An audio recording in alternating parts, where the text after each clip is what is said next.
Oh my God. That is how we are going to start the podcast. Welcome to the Action Network podcast. I can't even speak right now. Presented by DraftKings. I am your host, Evan Abrams. I am joined by Brandon Anderson for our NFL recap show for Week 18, and we are going to do everything on the playoff picture. We will discuss what we saw today. We will briefly look ahead to Wildcard Weekend, where we'll get Brandon's hot read for next week. We'll kind of talk about probably each of the games as we sprinkle throughout the day. Before we get started, I am just going to give you the only thing I just tweeted out, which is with the Ravens' loss tonight, the playoff field is just insane. So one preseason division favorite ended up on top, the Eagles, the fewest in a season since 2008. And with the Ravens' loss, we now get two 11-plus win total teams out of the playoffs with KC and Baltimore. If you wanted to do over 10, you can include Detroit as well. This is the first time that has happened since 2000. A playoff field truly unlike any other. Brandon, before we dive into Baltimore and Pittsburgh and whatever the hell we just saw, what can you make from this? Yeah, I mean, honestly, I don't know how to separate what we just saw from what you just said. This final game 272, we've talked for months. Which game will it be? What will it come down to? And I feel like that game was kind of the perfect way to end this season. In many ways, a mid-off, we don't really know who's actually good, but it still was entertaining and close all the way. Lots of parody, lots of goofiness. That sort of feels like the season, right? And, we're done with the regular season now, but we've got still, 13 games to go. And we might be in for a whale of a playoff run, because if that's the way everything's been going, maybe that's how this is going to keep on going. We're going to get probably more of these sort of wild back and forth, huge swings in the playoffs.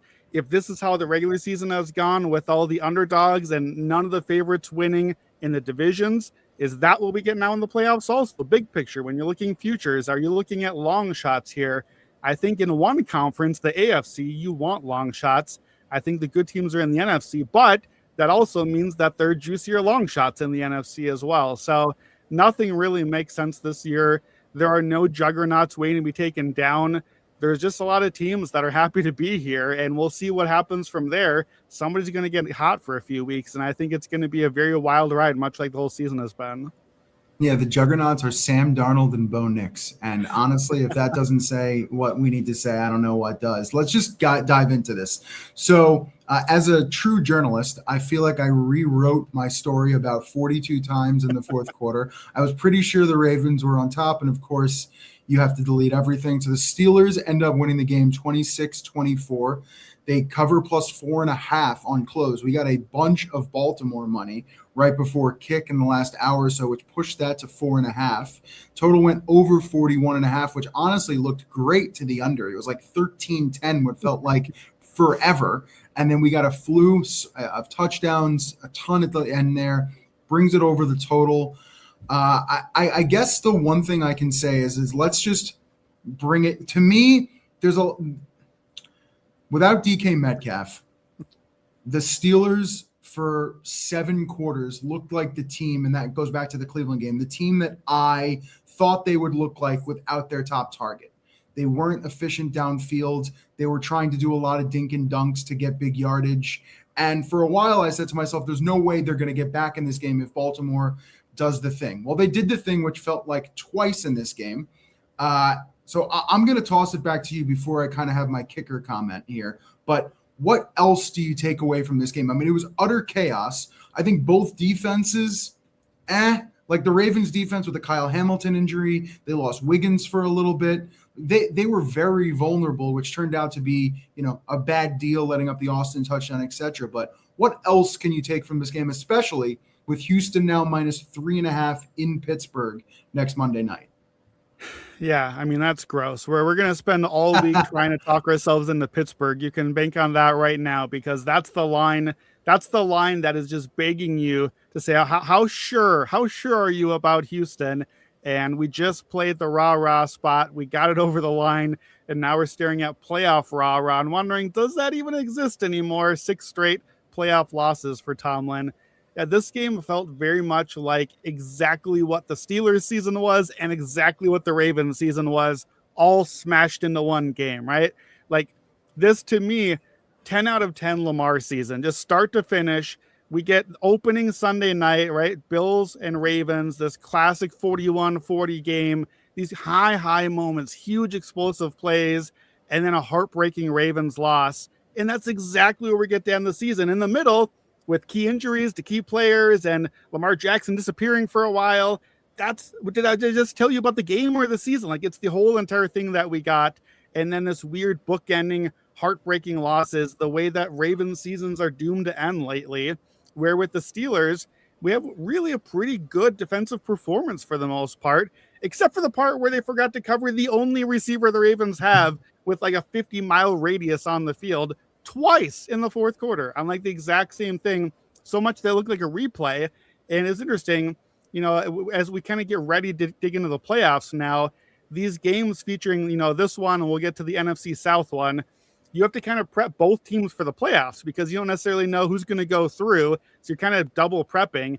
And on Pittsburgh, one thing I noticed over and over, man, their defense has gotten a lot better since midseason. They moved Jalen Ramsey to safety. The defense ticked up. The run defense got a lot better, but they still give up a lot of explosives. So what happens tonight? Pretty good defense. Shutting down the run once they kind of got things in check with Henry. Second half, they weren't even really letting Baltimore on the field. And then the explosives came and looked like they're going to doom the season.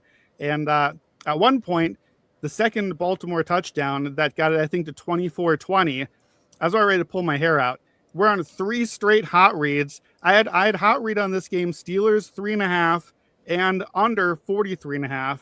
We got like 3 points of CLV, and then it was going to be Ravens by 4 and over by half a point on the hot read line. It would have been our third straight hot read a week in a row that we got hooked, and we got the double hook on that one. So I was about to go crazy. Thankfully, the Steelers got there for us, but just exactly what these teams were. And here's a crazy stat for you. Pittsburgh has now won 10 of 13 games against the Ravens. That's wild, because think about how good the Ravens have been this whole last era. The Lamar Jackson, like, that's basically the whole Lamar Jackson. I know he's missed some of those games, but you got to win the games.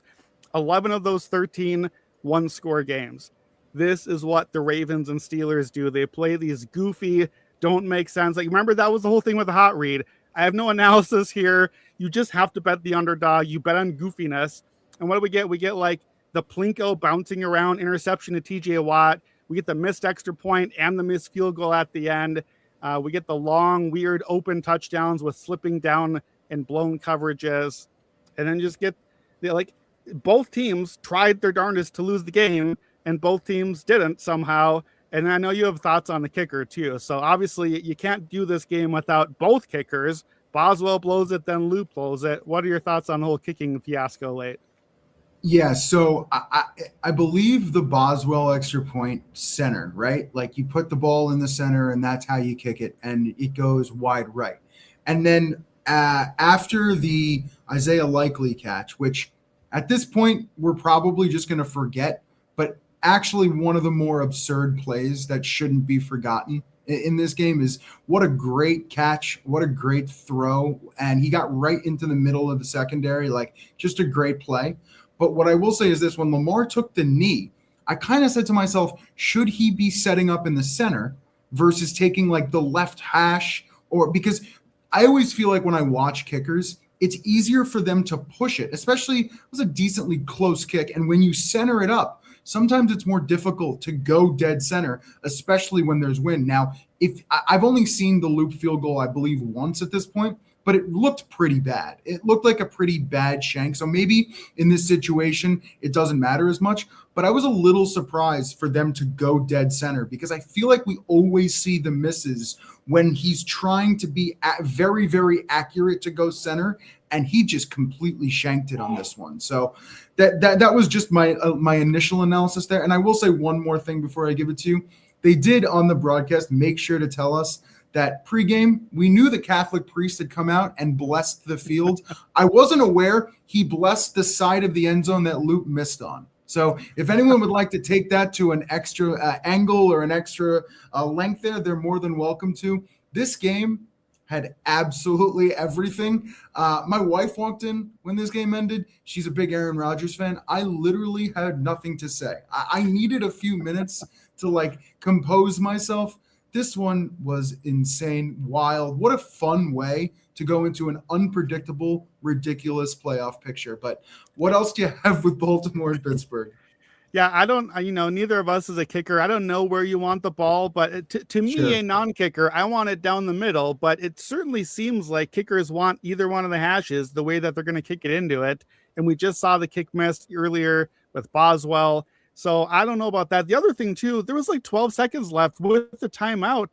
Run a play. Like you can still gain yards. You're at Heinz Field or whatever we're calling it now, where kickers are always bad over the years. It's cold weather. It's ugly.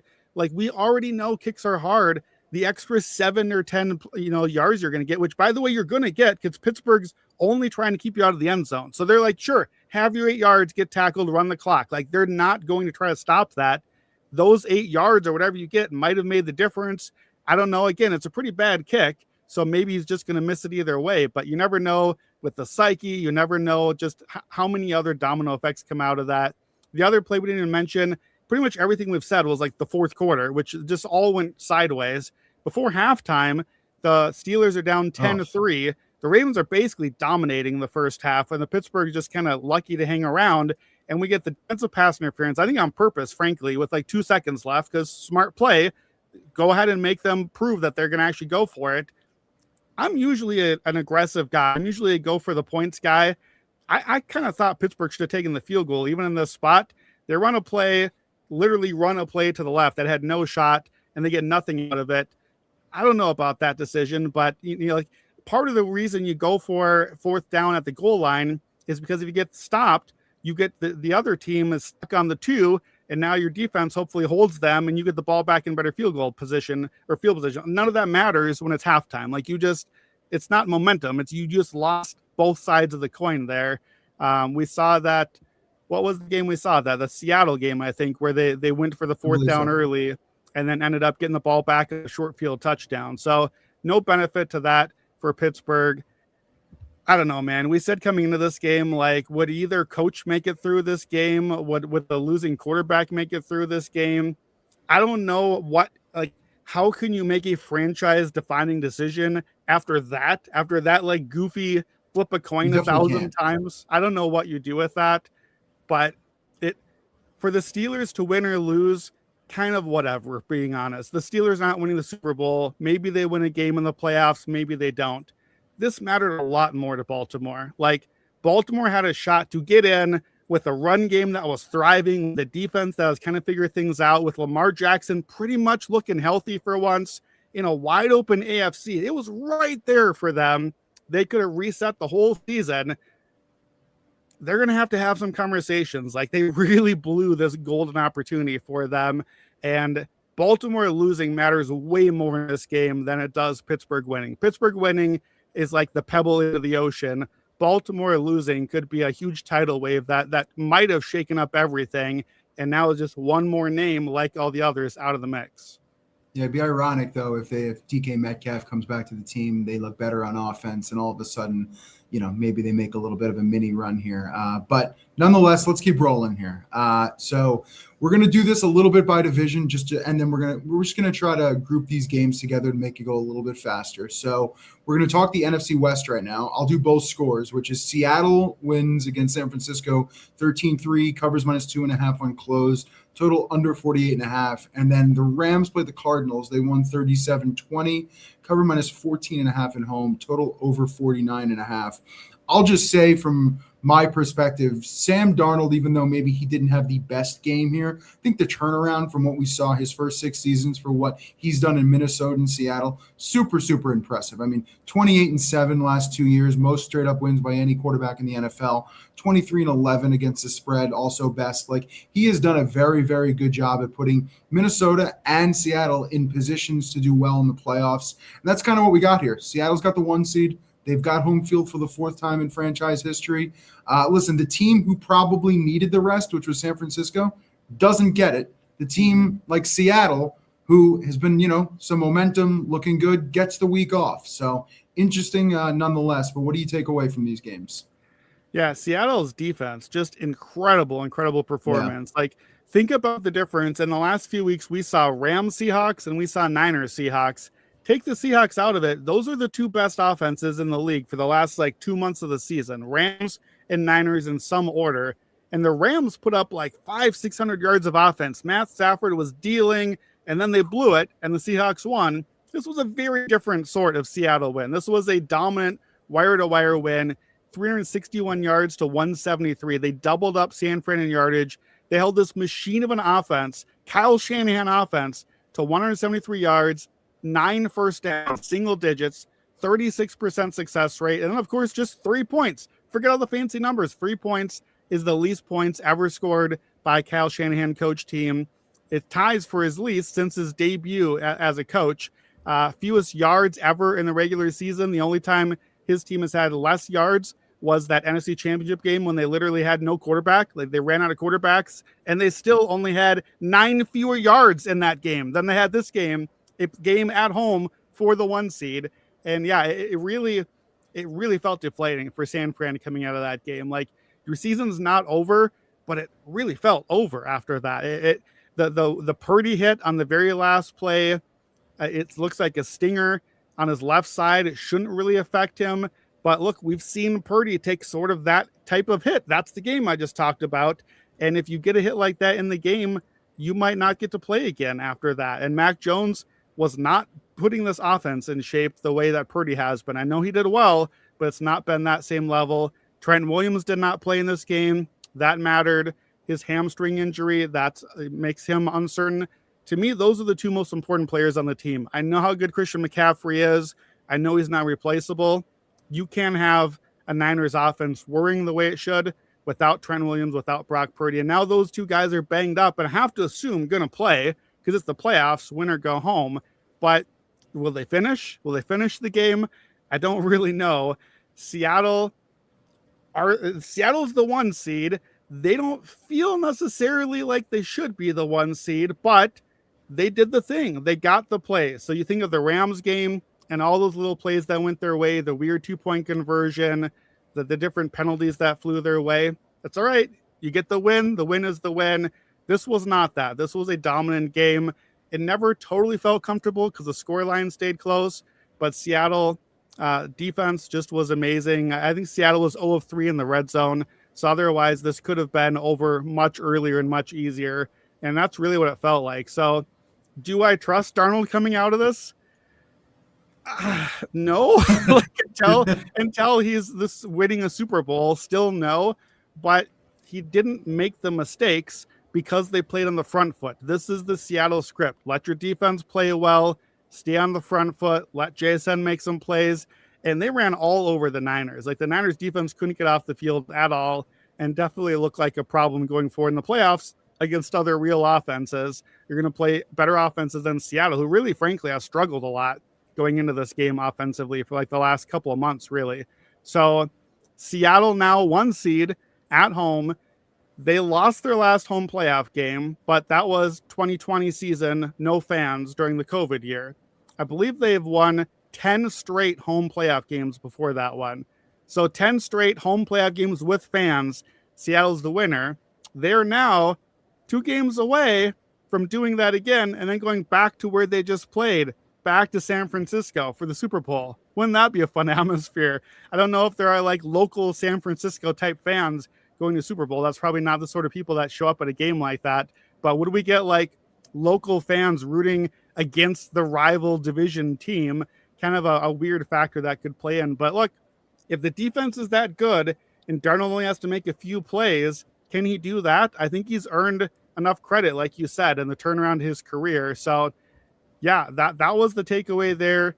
Niners, I think, are, tough turnaround to come off of a deflating win like that, injuries, and have to go to Philadelphia now.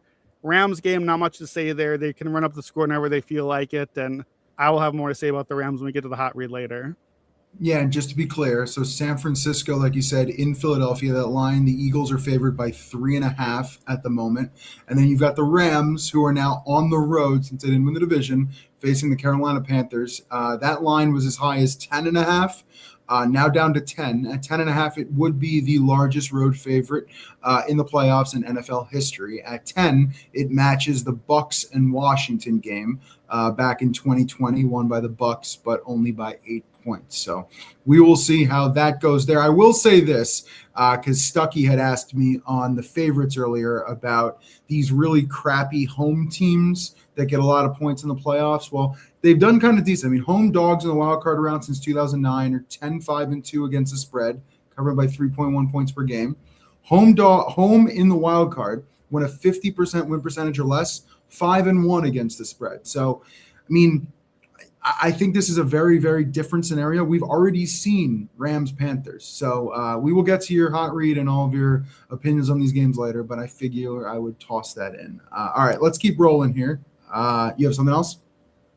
I was going to say Niners-Eagles, to me, is the opposite of a hot read. We need injury news on that game. You need to find out, is Trent playing? Is Purdy playing? Is Kittle playing? Is Lane Johnson definitely good to go? Like, that will probably end up being the last game that I bet, because we need information badly on both sides. So if anything, I would take the 3.5 just because it's above the hook right now. I make that closer to like 1.5. So I would definitely lean San Fran, but I'm not betting that game at all until we get a lot more injury info. All right, time for everyone's favorite division, the NFC South. So the Tampa Bay Buccaneers win 16-14, while Carolina covers the +3 on close, total under 42.5. And then Atlanta wins 19-17. New Orleans covers the +4 on close, total also under 43.5. Just an absolute perfect ending to the NFC South, where both favorites win, neither cover. Team under 500 goes to the playoffs on back-to-back losses. It just absolutely set up the way everyone saw coming. I mean, Carolina ends the season with a negative 69-point differential at 8-9. Just for fun's sake, the Giants ended at minus 58. So Carolina 11 points worse than the Giants, who basically had the number one pick 2.5 weeks ago. Carolina also didn't win a single game as a favorite this year, still in the playoffs. And they were as high as 20-1 to win the division earlier in the year, and they end up coming through. I mean, from both of these games, I mean, Tampa doesn't deserve it. They should have won one of these games down the stretch that would have made this a lot easier. But they also failed to cover 9 in a row to end the season. Like, get the hell out of my way. You don't deserve to be in the field. They end 5-12 against the spread, worst mark in the NFL. Time to retool and figure that all out, because they looked like the Eagles did a few years ago when they were just flailing down the stretch. They might have won, but that said to me way more about Carolina than Tampa. Yeah, I had very similar notes on both these games. I also have in my notes the perfect NFC South ending. Here's my version. The best team in the division was by far the better team, but lost anyway. That's the Saints. They had 340 yards to 208. The Falcons had 200 yards, 5.2 to 3.4 yards per play. Atlanta had a 33% success rate in this game. The Falcons were clearly much worse, but Saints blew the game on special teams. That's all you need to know about that one. So the best team in the division, by far the better team, lost anyway in a game that got the opposing head coach fired. Atlanta fired their head coach already today, and also crowned a division winner for a totally undeserving 8-9 team that completely laid an egg the day before. That is the NFC South for you. Yeah, honestly, you know, we got these 3 island games. We haven't gotten to too much of the Sunday slate. We got 3 island games, and the way Pittsburgh-Baltimore felt for 3 quarters tonight before all the craziness, that's just what the whole game was yesterday. It was just like, I barely even have any notes on Tampa, Carolina. It was just kind of a boring game between 2 teams that I don't really want to watch anymore, but we have to put one of them into the playoffs. Panthers lost both games to the Saints this year, losing record, minus 69 differential. Last win by more than 3 points, October. Last win by more than 7, September. Last win as a favorite, September 2021. Guess what? Not going to worry about that stat anymore, because they are not going to be favored again this season. But I did note as well, 4 teams previously had made the playoffs with a losing record. Congrats to Carolina. You're the first one to repeat. Carolina was one of those in 2014. They did win a game. Of those 4 teams, we got Carolina winning once, and the Beastquake Seahawks won a game once as well. So those teams are 2-2 straight up in the wild card. I'm assuming all as underdog, kind of similar to the stat that you gave out. Carolina, we know they want to run the ball. Chuba Hubbard and Rico Dowdle, 12 rushes for 20 yards. That's what they did in this game. And now they're a playoff team. Bryce Young, not terrible, but I don't know. Like, I guess you have to do the Bryce Young thing again. You just won the division and made the playoffs. And I feel like this just could kind of end up being a worst case scenario. Maybe Carolina somehow does the thing and all the trends make Carolina look pretty happy as an underdog. I think there's a very real chance we get like 41-10 and Carolina just gets steamrolled. And again, we'll get to the hot read, but that's certainly the direction I'm leaning at this point.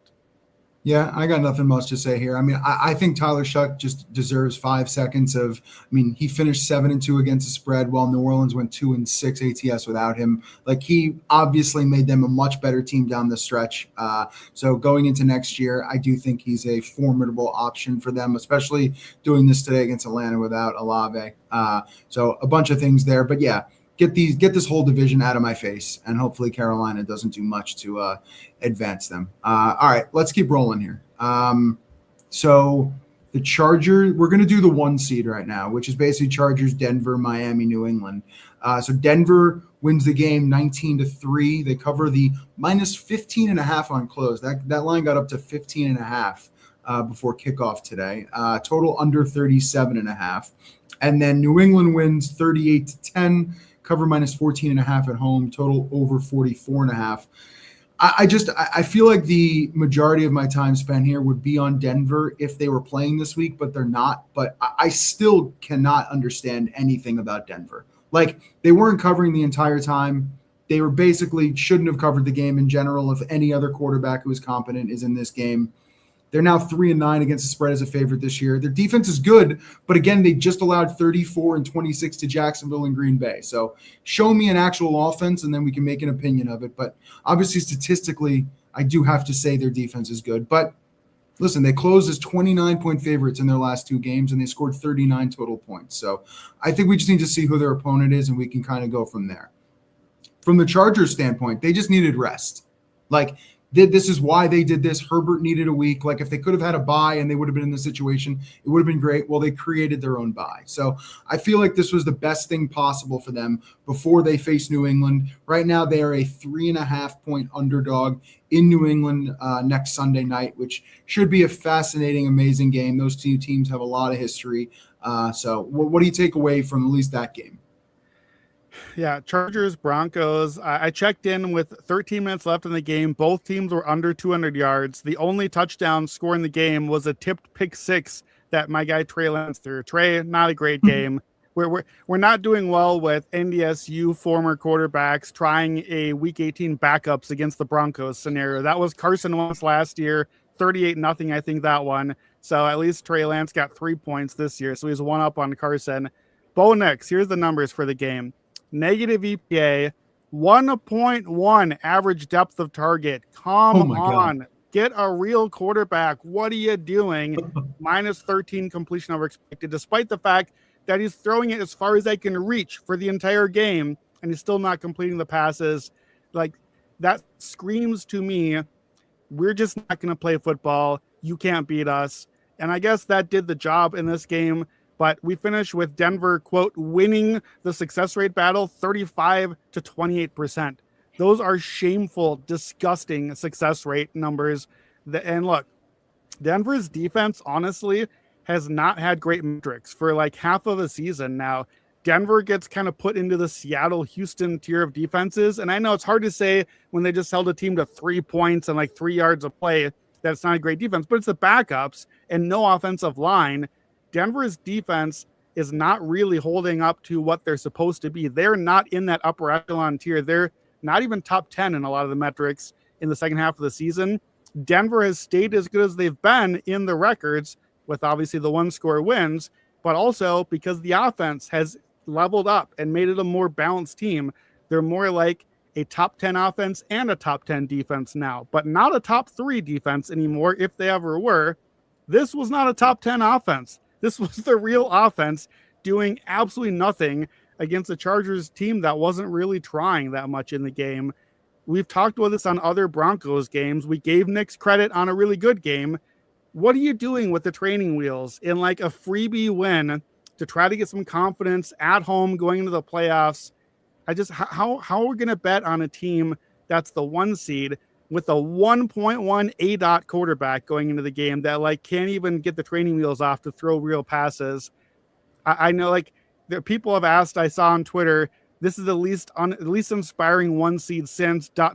question mark. Well, the answer is the Titans from a few years ago. Like the Mike Vrabel Titans team that we knew was pretty fraudy, and then it kind of looked the part in the playoffs. That's the answer to that. The AFC is lots more open this time around, but I still don't know that we should feel that good about Denver. And like, to me, the only reason you feel good about Denver right now is because they're the 1 seed, which matters. You get the bye week.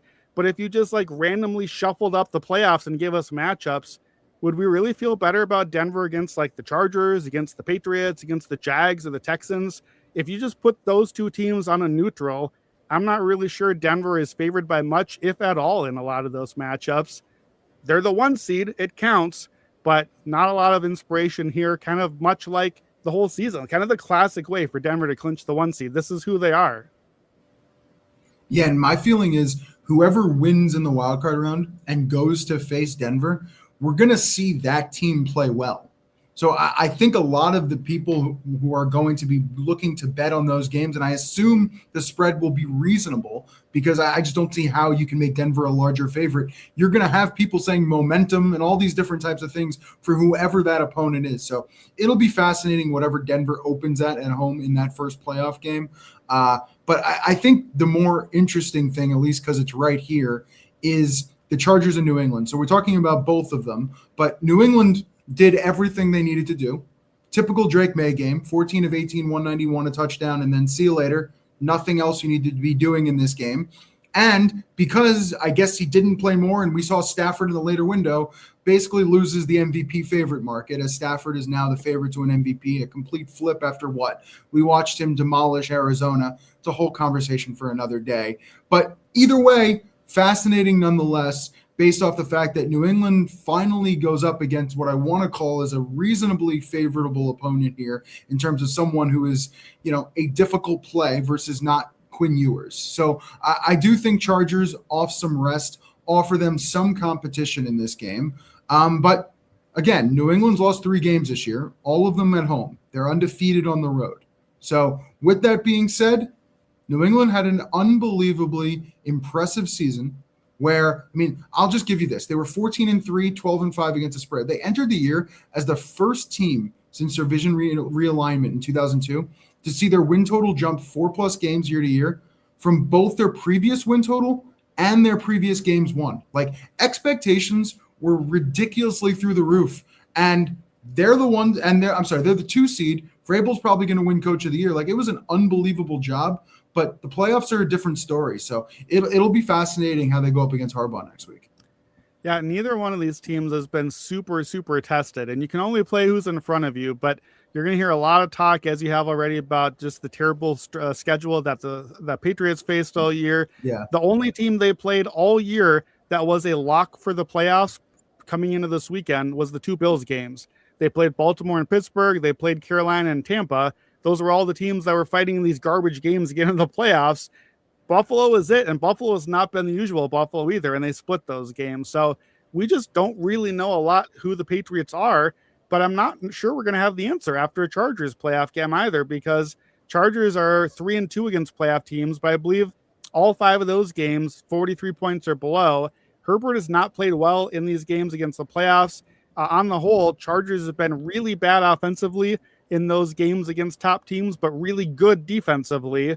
And now you have Drake May making a playoff debut. So to me, I would lean kind of under in that game. A trend you're going to hear a lot from me and probably in your column too, Evan. Wild card round, outdoor unders in non-division games with a total 41 or above. 35-9 to the under. 35-9, 80% to the under. This to me feels like Jesse Minter, Chargers defense says, you know what? We can't block anyone. We just want to try to get this game down to the end and give Herbert a shot. Herbert can beat Drake May. Herbert has played just about as good a football as Drake May has this season. And if you give him a shot down a score late, I think the Chargers would take that. If you said you're down 4, you get the ball 3 minutes left, I think LA would take that right now and get a shot to win. So to me, at +3.5, I would lean Chargers just because I lean under in the game, maybe kind of a combo play. But it's interesting that this is the Sunday night game. I would have thought that's kind of a marquee game. This doesn't feel marquee to me. It feels more toss-up-y. And it's the sort of game that I could see the Chargers stealing, winning this game. And it sort of flips the whole playoff picture, because if they did win the game, we get Broncos-Chargers again. Suddenly the Chargers, the 7 seed, goes to the 1 seed, and that probably totally changes the other matchup. Whatever comes out of Jacksonville-Buffalo, and obviously we won't have seen Houston's game yet against Pittsburgh. That's Monday night. But that 2-7, we've seen some of those 7 seeds hang around, and that could totally flip the playoff picture if it ends up going that way. So I don't have a great feel for these two teams. I don't know that we learned a lot today about either one of them, and I'm not really positive I'm going to have a better feel coming out of the game next Sunday night, but at least we'll have seen them play each other and have to kind of go from there. Yeah, and let's update some line moves as we go through this. So it looks like at the moment, Pittsburgh's lost its hook. Houston at -3 now. So some people gobbled up Pittsburgh +3.5. I'm sure that's going to move as well. All right, you ready for the NFC North? Let's keep rolling here. So we'll do both of these games, even though one of them not as interesting as the other. Detroit beats the Bears 19-16 as 3.5-point road dogs. Total under 51.5. And the Vikings end up beating the Packers with Clayton Tune at quarterback 16-3. It's a push on close at 13 with that late Green Bay field goal. They did push. Total under 37.5. Just an absolute dud from Chicago in the first half would be my notes. They always do come back, but just not something you really want to see. And they were honestly a play or two away at the end of this game from stealing this one. But to me, it's just kind of the same thing we see week to week with Chicago. Some slow starts, some really bad offense, some okay defense, and then all of a sudden Caleb starts rolling the magic out. I will say Campbell and the Lions did show up like we thought they would. They're now 5-0 straight up and against the spread in week 18. Campbell does good at the end of the season. He's a great motivator. But did you learn anything from Chicago in this game? Honestly, no. I don't know that we learned much in either of these games. We learned that every NFC North team finished above every NFC South team in the NFL standings for the season, which feels about right. Caleb Williams does set the Chicago franchise record for passing yards, does not hit 4,000, so we still get to do the 4,000 thing one more time. Still, the Bears are the only team to never have a 4,000-yard passer, so we'll see about that next year. I guess Colston Loveland was very good in this game, 10 for 91 and a score. There was a lot of talk early in the season, so Loveland got drafted over Tyler Warren, and that was a surprise. Warren was the consensus top tight end, and it was awesome early, and so the Bears got a lot of crap for it. Loveland's been really good down the stretch, and I think this was probably his best game, and he's become a real weapon for them. Luther Burden, the rookie they took at receiver, he's been really good, though he didn't play in this game, I believe. So, yeah, Chicago's draft picks are coming around. Their line is coming together. I don't make too much of this game here. I don't think that they really felt the pressure to go for it. Jahmyr Gibbs looked good again for the Lions. To me, getting ahead of it here, I think he's the 101 pick in fantasy this fall. So get out of here with Bijan. Anyone else? I think it's Gibbs all the way. One note on the other game, just because I have to talk as a Vikings fan. Two things, I guess. Clayton Tune, 34 passing yards for the entire game. What in the world are we doing having Clayton Tune play an NFL game? And Green Bay Packers, you're losing 16-0. Who cares? You're starting Clayton Tune. Nobody watched this game. The Packers had 65 yards until their final drive. That is just a nothing burger game. And then they get down inside the red zone. They run the ball. They get to the line. And that's like, all right, the announcers are like, are they going to call a timeout? Surely not, right? I guess the clock is running out. Nope. They call a timeout to kick a field goal to erase the shutout off the board. Are you kidding me? You're the Green Bay Packers. You are a playoff team. You're playing a playoff game next weekend. You're that afraid of getting a shutout with your third string, fourth string quarterback? That is loser franchise behavior. Whatever team you are, that is not something the Green Bay Packers and Matt LaFleur should be doing. I thought that was embarrassing. So I'll say a few things here. From Chicago's standpoint, they probably hope to get Roman Dunze back. That would be a nice addition to their offense, what they've been missing the last few weeks. It is nice for Chicago to get the 2 seed. 7 of the last 10 Super Bowl winners have been top 2 seeds. Means maybe less this year, but still nonetheless, it is a better path. So in that front, a good thing for Chicago. Going back to Green Bay for a second, though, I think the free fall is an important thing. Like, I'm going to have this in my column. I'm going to look more into it, but they've lost 4 straight now entering the playoffs. They've also lost their last 2 games by double digits. So both of those things entering a playoff game, not the most enticing thing in the world. And then when you look at the line right now, it's flip-flopping back and forth. I just saw Green Bay -1.5, moved to Chicago -1. So I think you're just going to see a lot of action in this one. It's a bit of an opinion game based off of what we've seen. I think a lot of people are going to come in Chicago. I think they'll close as the favorite. That's my opinion on the game. But nonetheless, I mean, Green Bay lost 10 games against the spread this year. Their first time doing that since 1997. Like, they were overvalued in the market, and I think you're going to get a bit of a correction. And I think you're going to get them as a dog. Yeah, it's hard. Like, look, just taking everything you just said, 4 straight losses, 2 straight by double digits. And I know no Jordan Love in those games, and I know he's going to be back. But how do you take those numbers? How do you take an entire month of losing and then make them a road favorite in a playoff game against a good Bears team? The Bears are good. The Bears are not a fluky Bears team. This is not like the team that makes all this crazy defensive plays and wins close games late. This is a good team with a great offense. I think the Bears are better on offense and defense than the Packers right now. That's a spoiler alert for my other hot read when we get to it. I think there's no way the Bears should be underdogs, and I think they won't be underdogs when it gets to kickoff. All right, it's time for the Juggernaut division, the AFC South, of course. Houston wins 38-30, beating the Colts. Indy covers the 9.5 on the close, total over 37.5. And then Jacksonville, talk about Juggernaut, winning 41-7, covering -12.5 at home, total over 46.5 on close. So the Texans enter the playoffs on a 9-game winning streak.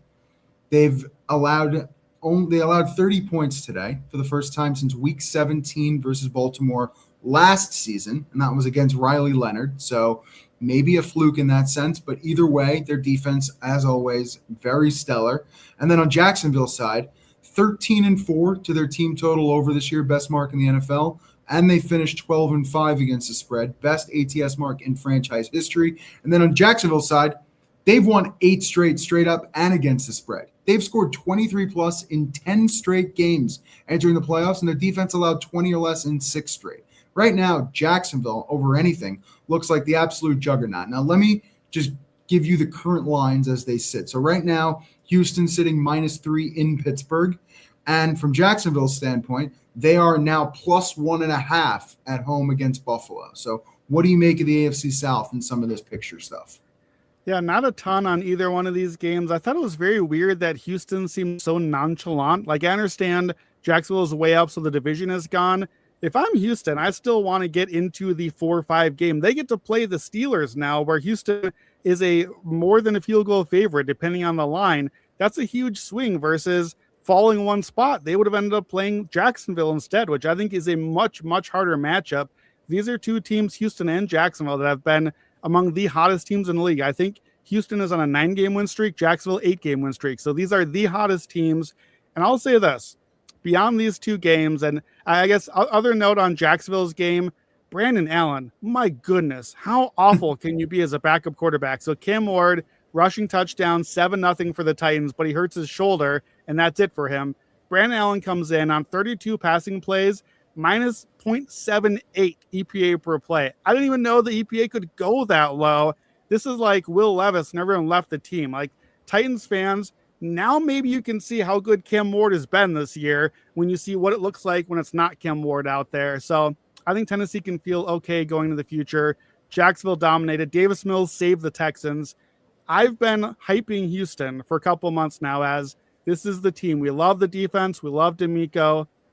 I'm starting to wonder if I've been on the wrong AFC South team. I'm not off of Houston, but Jacksonville, not because of what we saw today, but just in general, as I've dug in, looked at the numbers for the playoffs, this team has really turned the corner in the last couple of months. They kind of feel like shades of the Bengals team from a few years ago that really put things together and got hot at the right time, made a run in this open AFC. That could be Jacksonville. Their defense has been so good lately down the stretch. Anthony Campanelli has done an awesome job getting the best out of them. Pass rush, getting young guys in the secondary have played better. They got a great pick six again today from their safety. And then the offense, Trevor Lawrence is having his best stretch he's ever had in the pros.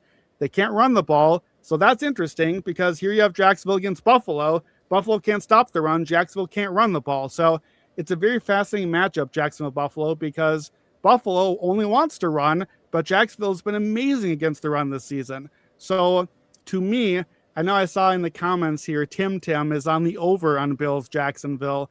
I would be on the under in that one. That again fits that trend of unders in the wild card round, non-division games. I think both teams could they want to run but can't run. So I think that could kind of push the game under in that one. I know Josh and Trevor could end up just throwing it bananas in the game instead. But Jacksonville Buffalo, to me, I think is the game I'm most interested in next weekend. That's the game that maybe could have potentially the two best teams in the AFC, because you get the juggernaut quarterback in Josh and you get the hot team in Jacksonville. And to me, I talked about New England Chargers as the game that could kind of swing the schedule. Well, I think the schedule swings around who comes out of Buffalo, Jacksonville, and maybe becomes, for me, my favorite to come out of the AFC out of that game. I think I'm going to have to end up making a decision on AFC futures based on who I think comes out of Buffalo, Jacksonville. And for me, I would make Jacksonville still the favorite in that game. So I certainly lean the Jags right now, but it's tough. It's tough to bet against Josh Allen in the playoff game. These teams both look really good right now, and it would be really fun to see a Houston-Jacksonville AFC championship game. We might get it. Yeah, that would be awesome. You did mention the over-under.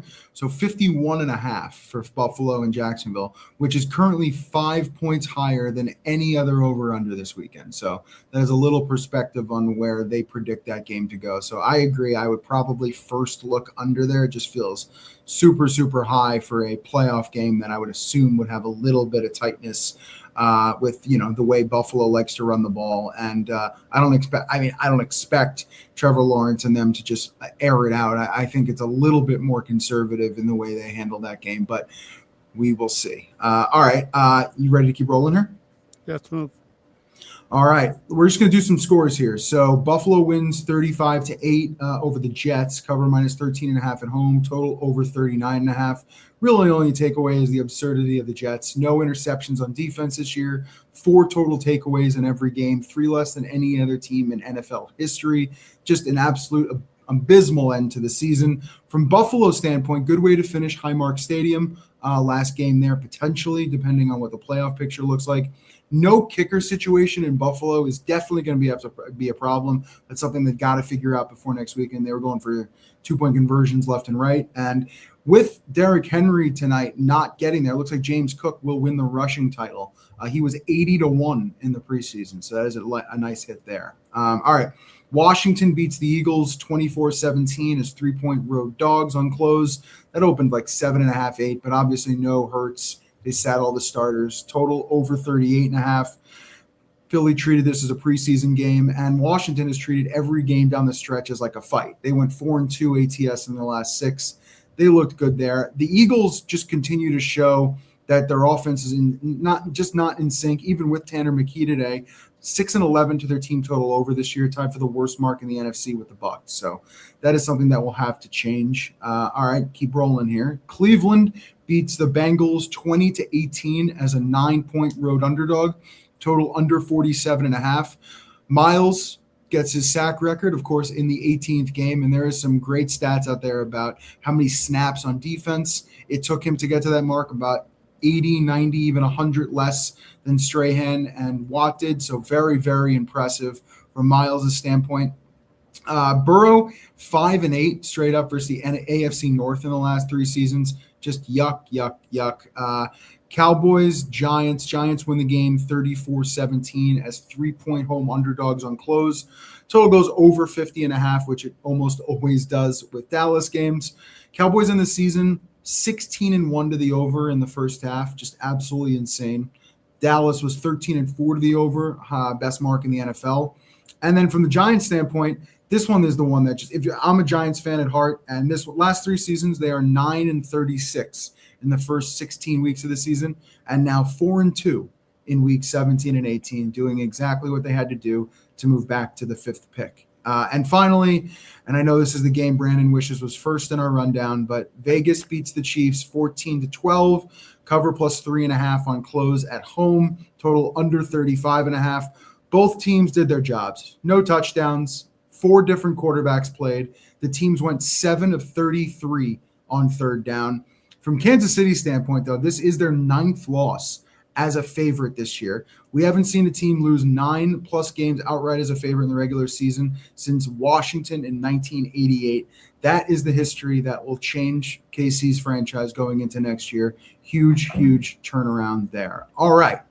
No Monday Night Football this week, but we do have Brandon's hot read coming up. And if you'd like to tail some of the bets we're about to discuss, find the ClickSlip link in the podcast and video description, or visit actionnetwork.com/bet now. You can also look in the live YouTube chat if you're still hanging out with us, or even better, sign up for Action Pro. Action Pro users get real-time alerts as soon as experts like Stuckey, Brandon, Chris Raybon track their picks in the app. You'll also get real-time money percentages to see where the smart money is flowing and access to our live NFL player prop projections powered by Sean Kerner. You get them pregame, you get them during the game. Super, super awesome. I use them all the time. Now just go to actionnetwork.com/pro to get started and use promo code POD20 for $20 off an annual subscription. That is promo code POD20, POD20 for $20 off actionnetwork.com/pro. All right, Brandon, playoff hot read time. We've been through 18 weeks. I can't wait to hear this one. Yeah, we're starting in on the first game on Saturday, Rams-Panthers. How could we have imagined that would be what we'd get to kick off the playoffs? I'm taking the Rams. -10. I understand how historic this number is, but give me the 10 points at DraftKings and the Rams. Obviously, this line is aggressive, already rising. It was 9 on the look ahead that we got at some books. This is the best team in football, the Rams, by any measure, I think. And it's also the worst team in playoffs that the Panthers are. We had some of the numbers earlier, -69 point differential, bottom 10 in the NFL, worst for any playoff team ever. Here's some more numbers. Carolina this year, outside of division against playoff teams, 2-5. Average score in those games, 28-14. The Panthers scored 16 or less all but one of those games. Guess which one? It was the win against the Rams. I'll get back to that in a second. All 5 of those losses by double digits. They averaged scoring 10.2 points a game in those games against non-division playoff teams. Losses, sorry, I don't know why I'm saying non-division playoff teams. There are no division playoff teams. It's just them. So the Tampa games don't count anymore. Those 5 losses by 11, 16, 17, 29, and 31. Guess what? Those are all higher than 10. And the Rams already have 8 wins this season by 14 or more points. We just saw today, if you paid attention, they kind of were playing with their food against the Cardinals for 3 quarters, and suddenly they won by 17 because that's how good the Rams offense is. They can sort of screw around and still blow you out. This is the number 1 offense in football. They also have the lowest variance offense. That's an insane combo to be the best offense, and that means you're the best week after week, quarter after quarter. Like I go through and check all the splits as I do prep for playoffs. They're the number 1 offense in like the first quarter, second quarter, third, and fourth quarter. They're number 1 offense first half of the season, second half of the season. They're number 1 on early downs and late downs. Like they're just the best offense. They've lapped the field. They're proven also. 13 of their 17 games this year came against teams that won 8 or more games. Stafford has been by far the best EPA per play against playoff teams. That's why he should be MVP. And here's an important note. We know how 1-score games can be a little goofy. That's what Carolina won against the Rams last time. If you flip 1-score games, it can be very revealing. What would happen if all those coin flips went the other way? The Rams would still be 13-4. They didn't really lose too many of those. The Panthers would be 4-13, worst in the NFL. That shows you just how lucky they are even to get here to this spot. And I know Rams defense is a bit vulnerable. This is not the matchup, I think, to worry about that. Carolina, bottom 10 against wide receiver 1, so Puka should have a big game. Bottom 3 DVOA against tight ends. We've talked all season about 13 personnel, all those Rams tight ends. And let's talk about the Carolina Rams game briefly. Here's what had to happen for the Panthers to win that game. 2 long touchdowns for Bryce Young on 4th down, broken play type coverages, and Stafford tipped interception in the end zone and a pick 6 right after that. Dig below all that.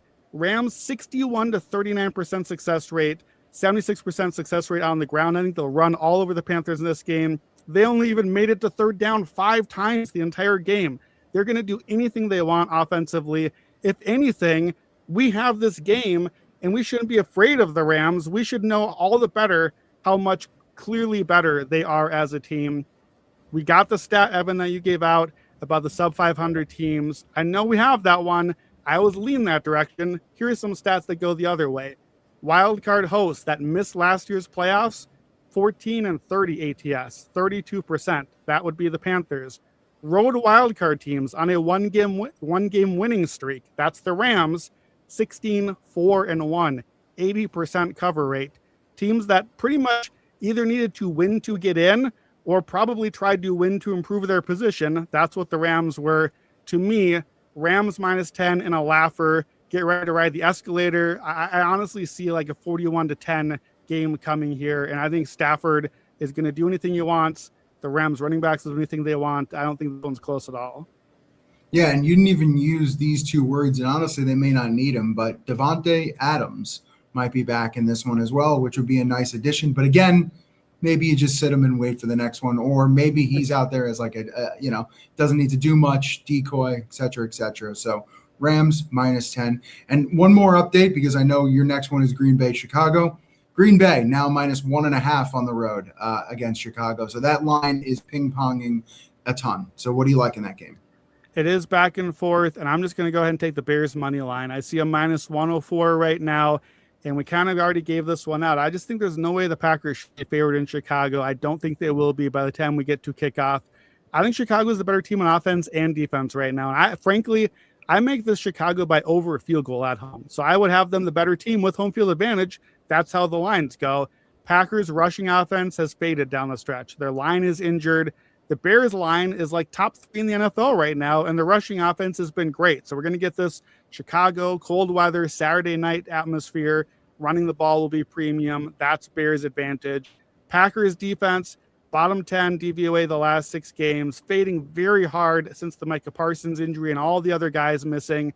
Bears defense not good either, but last 6 games, kind of like league average. I know it doesn't feel that way because we watched the Niners put up a huge score on that, but the Niners are really good. They put up a huge score on most teams, and the Bears actually are getting healthier defensively. So I think actually Green Bay's defense injuries going the wrong way. Chicago is moving in the right direction in this matchup. We'll see long-term with the Bears defense, but in this one, I think they're the better defense and certainly the healthier one. And important where this game is at, Packers defense bottom 10 on the road all season. Chicago's defense on the road 30th by DVOA, at home 13th. Pretty solid. So it matters here to get the home road flip. Despite all of that, Bears-Packers feels like it's going to come down to like one late drive, which quarterback can go make the magic happen. So that shouldn't necessarily get me excited to go bet a money line. I just think the Bears are the better team, and I don't think this line is at all what it should be.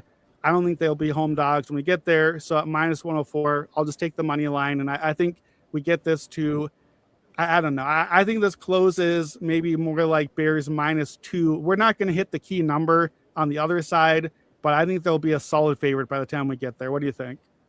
I agree. Chicago should be the favorite. Green Bay is the bigger name, the more pedigree. Chicago seems like the hotter team, the hotter name. They did just lose to Detroit, but I just think I'll say this. It'll be interesting to see what the public splits kind of look like. Not because I really give a crap. It's more about the fact that I'm interested which way people would be interested in betting. Because I do feel like Bears, Packers, we've already seen this twice since December.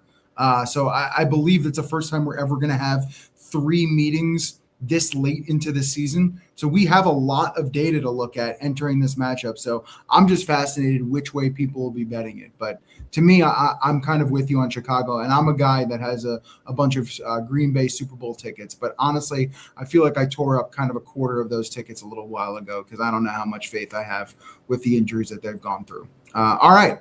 That'll do it here on the Action Hour podcast for our Week 18 recap episode presented by DraftKings. Give us a like on the YouTube video. As always, if you take off, thank you. We really appreciate it. If If you haven't yet, check out our new AI quick slip bot on X. Just tag Playbook at Playbook and tell it to grab whatever bets you're looking for. It will create a quick slip link for you in a matter of seconds. We will be back for Action Island before Monday night's game next week right here on Action Network's YouTube page, as well as more best bets from Brandon, the six-pack from Raybon and Stuckey for wildcard round, anytime touchdowns from Jill, and the whole gang. We will have so much content and articles and videos and audio for next week for wildcard weekend. Super wildcard weekend. Cannot wait. Thank you for listening. Good luck with all your bets. Holy crap, what a night.